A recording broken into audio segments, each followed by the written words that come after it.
பொருத்தம் இல்லாத வாழ்க்கை துணை. இந்த பொருத்தம் இல்லாமல் வாழ்க்கை துணை அமைகிறது, ஒரு மேட்சிங்கே இல்லாமல் ரெண்டு பேருக்கும் பார்த்தீங்கன்னா சுத்தமாக பொருத்தமே இல்லாத மாதிரி இருக்கும். இந்த மாதிரி அமைப்பு யாருக்கு வரும்? பொதுவாக 7ஆம் இடம் 2ஆம் இடம், இந்த இடத்துல கடும் பாவிகளான சனி செவ்வாய் ராகு கேது.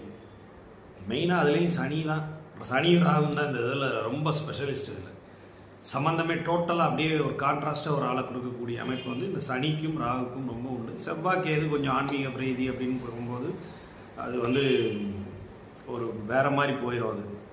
பட் ஆனால் இந்த சனி ராகு வந்து 2ஆம் இடத்துலையோ 7ஆம் இடத்துலையோ, இல்லை உங்கள் 7ஆம் அதிபதியோடையோ இவங்க கூடி நின்றிருந்தாலோ, இல்லை 2ஆம் அதிபதியோட கூடி நின்னாலோ, இல்லை 2 7ல் இருந்தாலோ, உங்கள் 7ஆம் அதிபதியோ 2ஆம் அதிபதி வக்ரமாக இருந்தாலும் இந்த மாதிரி மேட்சிங்கே இல்லாத ஒரு வாழ்க்கை துணையை அமைத்து கொடுத்து வைத்து வேடிக்கை பாய்த்து விடும் கிரகம்.